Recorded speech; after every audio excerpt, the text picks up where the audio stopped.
অসমীয়া ভাষাত প্ৰকাশিত উপন্যাসসমূহৰ ভিতৰত অন্যতম উপন্যাস দেবেন্দ্ৰনাথ আচাৰ্যৰ জংগম। 1984 চনত সাহিত্য অকাডেমী বঁটা লাভ কৰা জংগমৰ পাতে পাতে আছে দ্বিতীয় বিশ্বযুদ্ধৰ শিহৰণকাৰী বৰ্ণনা। এয়া জংগমৰ পাঠ আগবঢ়াইছো মই জোনাকংকন ভূঞাই। গ্ৰন্থ কথা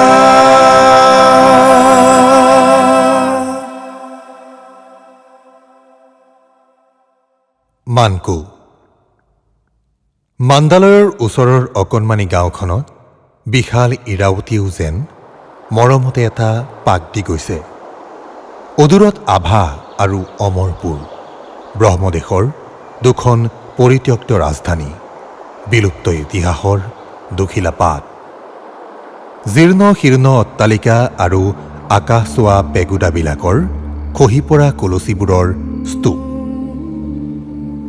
শেলুৱৈয়ে সাৱটি ধৰি জীয়াই ৰখা শিলালিপিৰ ভগ্নাৱশেষ আৰু মৰহা অতীতৰ সেই সৰি পৰা পাপৰিবোৰৰ অণুৱে পৰমাণুৱে বিয়পি থকা হেজাৰ বিজাৰ বলিতত্ব নৰনাৰীৰ প্ৰেতাত্মা, ভয়ংকৰ শ্মশানত বহি হেৰাই যোৱা অতীত স্মৃতি ৰোমন্থন কৰি চকু পানী টুকি থকা ইতিহাস, ভাগি উৱলি পৰা পেগুদাবোৰত তথাগতৰ শত শত অনাদৃত মূৰ্তিৰ মৰ্মৰ স্তূপ, নিৰৱধি কালৰ নিদাৰুণ সোঁতে উটাই নিয়াৰ দিন গণি বদ্ধ পদ্মাসনত নিমিলিত নেত্ৰে ধ্যানস্থ, ইৰাৱতীৰ পশ্চিম পাৰে আৰাকান য়মুৰ বিস্তীৰ্ণ পৰ্বতশ্ৰেণী, অভ্ৰভেদী শিলাময় উত্তুংগ, নিৰ্দয় গিৰিমালাৰ চৰণত মূৰ খুন্দিয়াই কিঞ্চিত কটাক্ষ লাভৰ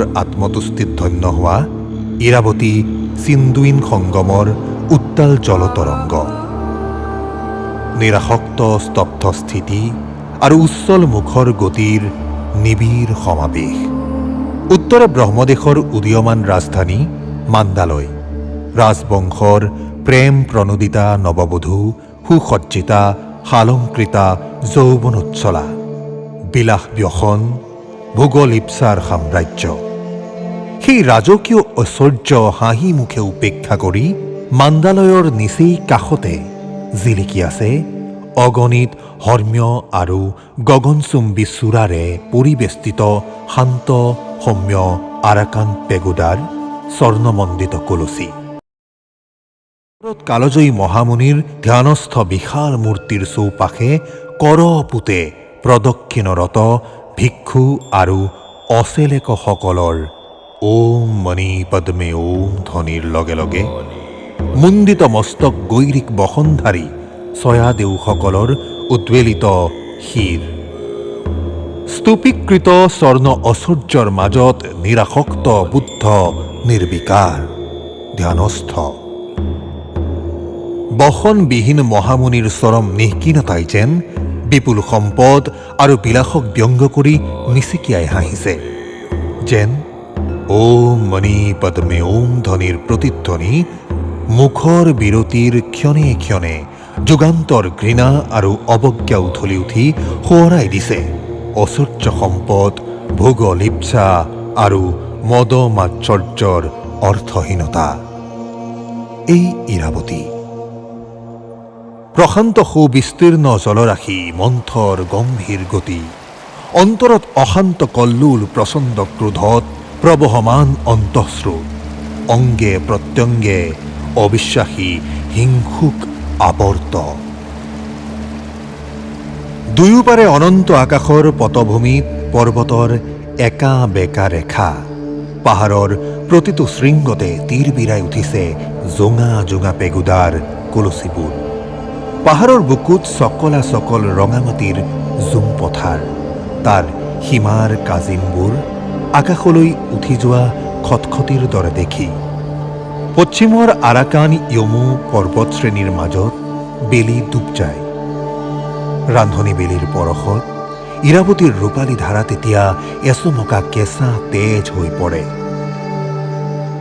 সেই পৰত পূবলৈ সেউজৰ বুকুত তীৰ বিৰাই থকা স্বনান্দত্ত পেগুদাৰ চিকমিকনি হেৰাই যায়, হেজাৰ বিজাৰ সোণোৱালী জুই শিখাই চনন দত্তক আৱৰি ধৰে। এনে উন্মাদ মুহূৰ্তত আৰাকান ইয়মাৰ উচ্চতম নিৰ্জন গিৰিশৃংগই সন্মুখত ক্ষণে ক্ষণে সলনি হোৱা বিশাল প্ৰকৃতিৰ ৰূপলীলাত মুগ্ধ হৈ সমাধিস্থ প্ৰস্তৰ ৰূপ ধাৰণ কৰে। অসীম ৰূপ সমুদ্ৰৰ মাজৰ সেই অভ্ৰভেদী উচ্চতাত পাৰ্থিৱ কামনা বাসনা বিলুপ্ত হৈ যায়। প্ৰকৃতিৰ বিস্তীৰ্ণ পটভূমিত দ্ৰষ্টাৰ সমস্ত সত্তাই গতানুগতিক পাৰিপাৰ্শ্বিকতাৰ বিৰুদ্ধে বিদ্ৰোহ কৰি উঠে। লাখ লাখ চাকনৈয়াত ঘূৰি থকা পলস কণিকাৰ লগত মিলি গৈ নিজৰ ক্ষুদ্ৰতা স্বীকাৰ কৰি ধন্য হোৱাৰ অদম্য বাসনা হয়। বিজ্ঞান সভ্যতাৰ সকলো গৰ্ব অহংকাৰ ধূলিসাৎ কৰি প্ৰকৃতিৰ চিৰসুন্দৰ মহান আত্মাত লীন হৈ কৃতাৰ্থ হোৱাৰ গৌৰৱত অস্তিত্বত শিহৰণ জাগে। ৰূপৰ এই বিশাল মহামেলাত ক্ষুদ্ৰ এটি ধূলিকণাৰো গৌৰৱ অসীম, অস্তিত্ব অখণ্ড। সেই নিৰ্লিপ্ততাৰ মহান আনন্দ তাৰ তুলনা নাই। আভা আৰু অমৰপুৰ, ব্ৰহ্মদেশৰ বুৰঞ্জীত দুটা পাহৰি যোৱা অধ্যায়, আবহমান কালৰ সোঁতত লীন হৈ যোৱা দুটা কৰুণ হুমুনিয়া। কোনোবা মনত নপৰা দিনত কোনো এক অখ্যাত লক্ষণ প্ৰতিজ্ঞাহকে ব্ৰাহ্মৰাজক ভৱিষ্যৎবাণী শুনাইছিল। স্বপ্নদেশৰ মতে আভাৰ আশে পাশে অশৰীৰী আত্মাৰ কৃপা বৰ্ষণ হৈছে। অজস্ৰ প্ৰস্তৰ খণ্ডত অসংখ্য প্ৰাচীন বৃক্ষত কালিকা সঞ্চাৰ হোৱা এই স্থানতে ৰাজ্য আৰু ৰাজ পৰিয়ালৰ মংগলাৰ্থে ৰাজধানী স্থাপন কৰা সমীচীন। এনে বাণী সাৰোগত কৰি ৰাজ আজ্ঞা হ'ল। দলে দলে বাৰমান কাৰিকৰ আহিল। ছায়াদেৱে নিজ হাতে হাজাৰ বিজাৰ নৰ নাৰী বলি দি ৰাজধানীৰ ভিত্তিপ্ৰস্তৰ স্থাপন কৰিলে। অসীম ব্যস্ততাৰে ৰং বিৰঙৰ অট্টালিকা পেগুদা আৰু ৰাজকাৰেং নিৰ্মাণ কৰি নতুন ৰাজধানী সজাই পেলোৱা হ'ল। বলিদত্ত নৰনাৰীৰ প্ৰেতাত্মা আৰু মন্ত্ৰ তন্ত্ৰ খোদাই কৰা শিলবোৰৰ ওপৰত ৰাজৰক্ষাৰ ভাৰ দি ব্ৰহ্মৰাজে নৱনিৰ্মিত প্ৰাসাদত বিলাস ব্যসনত মত্ত হৈ পৰিল। প্ৰজাসকলেও জোৱা খেল, পে পাৰ্টি আৰু নাচ গান উৎসৱৰ মাজেদি দিন কটাবলৈ ধৰিলে। কালৰ চকুৰে কিন্তু এদিন ঘূৰিল। ৰাজ্যসভালৈ নতুন লক্ষণ প্ৰতিজ্ঞাহকৰ আগমন হ'ল। নতুন জ্যোতিষীয়ে কোনো সাধাৰণ অমংগলৰ কথা ৰাজচৰণত নিবেদন কৰিলে। নগৰ ৰক্ষী প্ৰেতাত্মাবোৰৰ ম্যাদ শেষ হ'ল। কোনো এক পেগুদাই অলৌকিক জ্যোতি বিকিৰণ কৰিছে। কোনো এক অজ্ঞান বালকে অপয়া মন্তব্য কৰিছে। কোনো জয়াদেৱে অমংগলীয়া সপোন দেখিছে। কোনো বন প্ৰকোষ্ঠত আকাশবাণী শুনা গৈছে। সাগৰৰ ফেন আৰু পূৰ্ণিমাৰ জোনাকত কুলক্ষণ দৃষ্ট হৈছে। লগে লগেই ৰাজধানী পৰিৱৰ্তন কৰিবলৈ ৰাজ আজ্ঞা হ'ল। আভা গ'ল, অমৰপুৰ আহিল। আকৌ হেজাৰ বিজাৰ নৰনাৰী বলি দি সিহঁতৰ প্ৰেতাত্মাবোৰক আনুষ্ঠানিকভাৱে নগৰ ৰক্ষাৰ ভাৰ দিয়া হ'ল। ল'ৰা ডেকা, যুৱতী বৃদ্ধা, অন্তঃসত্ত্বা নাৰী আৰু অথৰ বৃদ্ধ কোনোৱে বাদ নপৰিল। আকৌ পূৰ্ণ পয়োভৰেৰে ৰাজধানী গঢ়াত ব্যস্ত হৈ পৰিল বাৰমান কাৰিকৰৰ দল। সিহঁতৰ নিপুণ হাতত ইটা আৰু কাঠেৰে গঢ়ি উঠিল ৰাশি ৰাশি অনুপম প্ৰাসাদ, পেগুদা। পুৰণা ৰাজধানী পৰিত্যক্ত শ্মশান হ'ল। অট্টালিকা পেগুদা ভাগি উৱলি গ'ল। আকাশলংঘা চূড়া খহি মাটিত মিলি গ'ল। নতুন ৰাজধানীয়ে নৱবধূৰূপে আদৰ সাদৰ ভোগ কৰিলে কিছুদিনলৈ। তাৰ পাছত জ্যোতিষীৰ ইংগিতত ইতিহাসে আকৌ বাগৰ সলালে। বৃদ্ধা গণিকাৰ দৰে এইবাৰ অমৰপুৰো পৰিত্যক্ত হ'ল। মান্দালয় আহিল।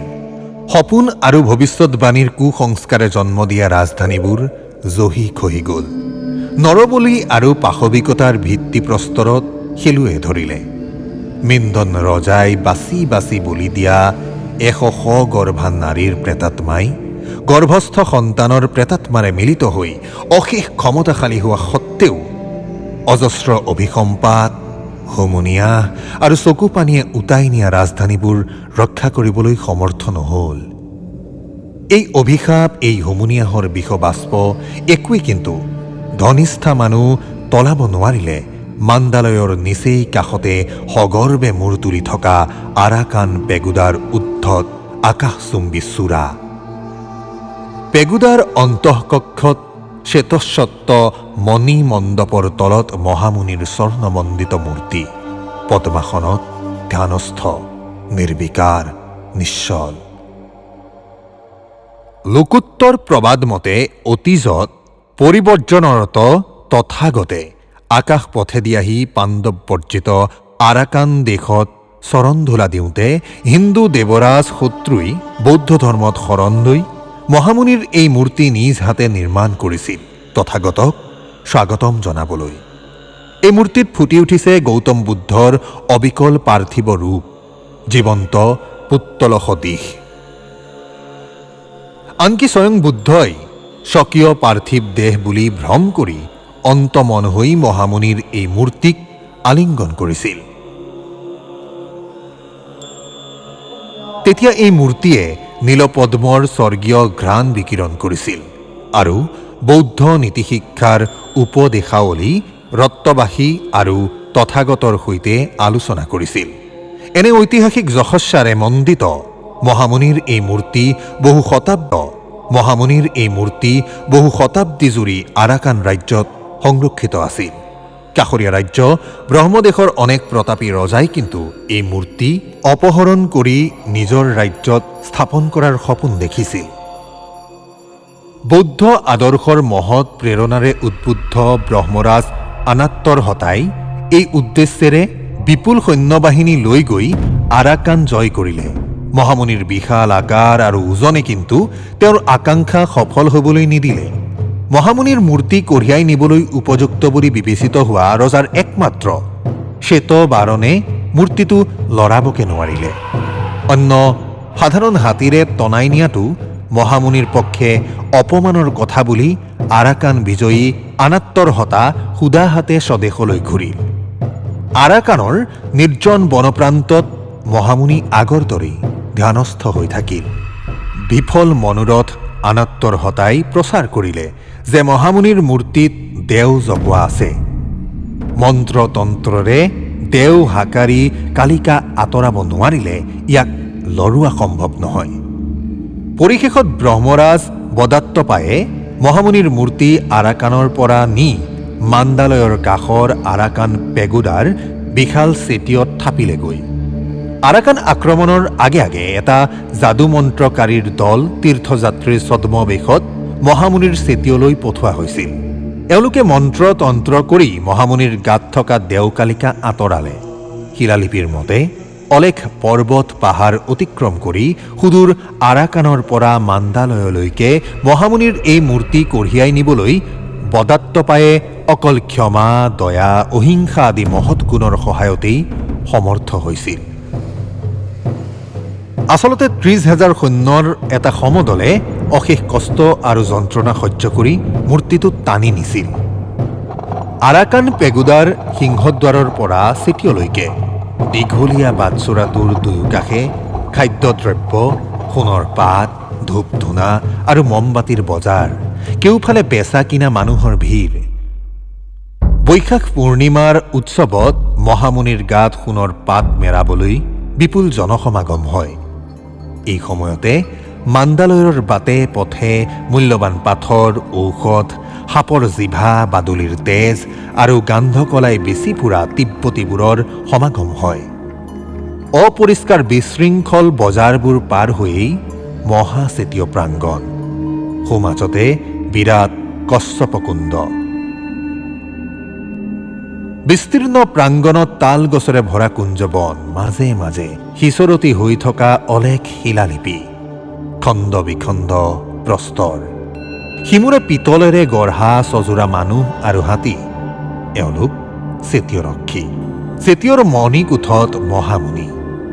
পিছফালে লতা গুল্মৰে ভৰা উপবন, ধ্যান, সাধনা, নিমজ্জনৰ স্থল। এই নিৰ্জন উপবন অৰ্ধনগ্ন অচেলক আৰু ভিক্ষুৰ ধ্যান সাধনাৰে পবিত্ৰ। ইয়াৰ প্ৰতিটো ধূলিকণাই যুগান্তৰ ত্যাগ আৰু আত্মসংস্কাৰেৰে শোধিত নিৰ্মল। এয়া যেন এখন ভিন্ন পৃথিৱী, এয়া যেন এক অন্য পৰিৱেশ। ইয়াৰ অৱস্থিতি যেন কালৰ বুকুত নহয়।